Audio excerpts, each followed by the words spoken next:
nukuu ya matumaini. Nukuu ya matumaini asubuhi njema kabisa. Tunashukuru Mungu na uwepo wake unatosha. Nukuu: freedom, freedom, freedom. Uhuru na uhuru na uhuru. Jambo hili ambalo linajulikana kama kuwa na uhuru wa kutosha ni neno la kupendeza sana. Maana siku zote mtu aliye na uhuru wa kutosha anaweza fanya kila lifanyalo katika hali isiyokuwa na wasiwasi.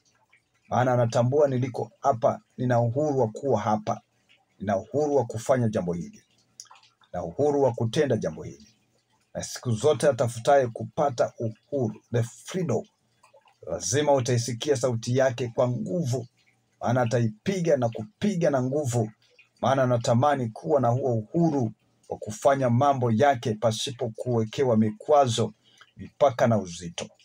Siku zote hujitambulisha.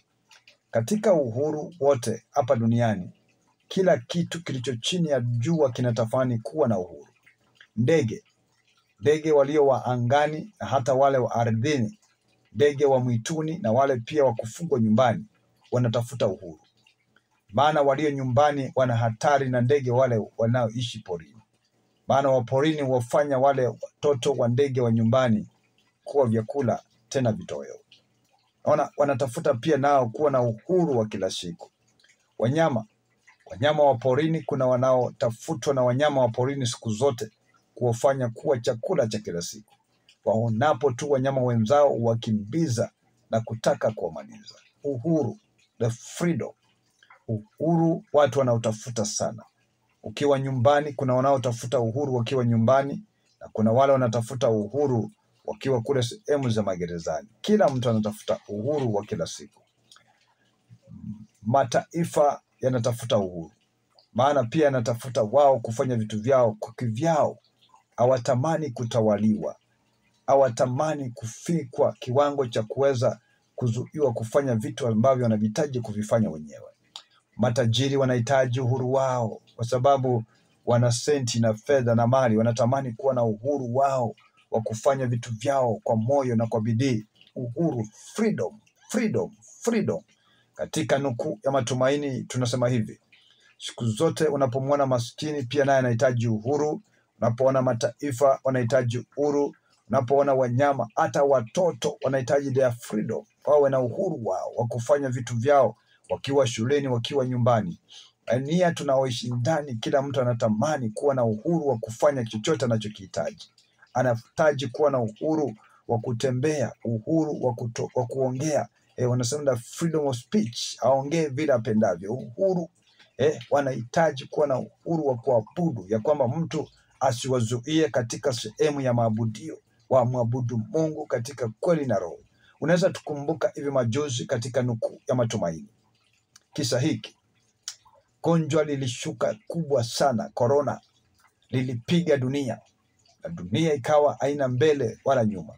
Waliosafiri kwa magari wakaambiwa, unaweza kosa safiri kwa magari, lazima kuwe na cheti cha kusafiri. Waliokuwa na safiri kwa ndege, ndege zikatiliwa kuwekewa mipaka, hapa mtapita tena. Ikawa kila mtu keti katika nchi yenu kwanza, tuweze shughulikia jangwa zito lililokuwa limepiga dunia, corona. Tukawa tunaweza hata kuzuiliwa kusalimiana kwa mikono. Uhuru wa kusalimiana ukakatika. Vitu vingi vikafanyika. Hata katika kusanyiko la watu wakazuia. Hata makanisa yakafungwa mengine kwa sababu ya uhuru wa kuabudu, watu wasiingie makanisani. Vitu vikafanyika, uhuru ukakatika. Angalia jinsi vitu vinaweza fanyika. Na kila mtu akatamani kuwa na uhuru wa kuabudu, ya kwamba Mungu tusaidie, tupe uhuru wa kuabudu ili tupate nafasi ya kukuinua tena. Angalia vile vitu vilifanyika. Watu wakafungiwa sehemu moja kwenda nyingine, wakasungiwa katika sehemu za kukosa kuondoka mahali waliko. Hata uhuru wa kuabudu ukakosekana. Katika nukuu ya matumaini, Mungu ni Mungu wenye matumaini makubwa. Baada ya hili jangwa lote, Bwana alisababisha vitu vikarejea vizuri tena. Baada ya haya mambo yote, maana ni Mungu wa matumaini kwetu makubwa, alisababisha vitu vikagarika, vikabadilika. Mwisho wa safari, maabudio yakarejea kanisani.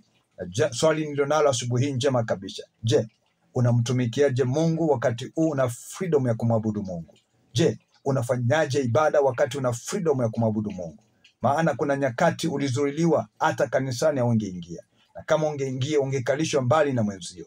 Hata ulipewa namba, wakasema namba hii isipite kuwa watu walio katika ibada. Lakini sasa una uhuru wa kuabudu, una uhuru wa kumtumikia Mungu, una uhuru wa kutenda kazi ya Mungu, una uhuru wa kuingia kwa ibada, una uhuru wa kukaa ndani ya kanisa. Je, unatumiaje uhuru wa maabudu? Na je, unamwabudu Mungu katika uhuru na wako jinsi gani? Je, unatumiaje nafasi hiyo kumwabudu Mungu? Na ndilo swali tulionalo katika nukuu ya matumaini asubuhi njema kabisa. Je, unatumiaje nafasi, wakati, muda ulionao katika maabudu? Kuna nyakati ulihitaji hiyo freedom na haikukuweko.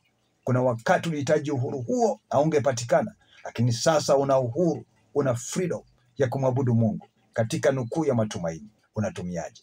Maana kesho yako ni kubwa tena bora ya kupendeza, na Mungu anapenda kuiboresha kesho yako. Licha ya leo hii inaweza kuwa umekatiwa uhuru wako wa mambo kadha wa kadha katika kumwabudu, lakini kesho yako itakapofika na uhuru wako upatikane, utautumia vipi?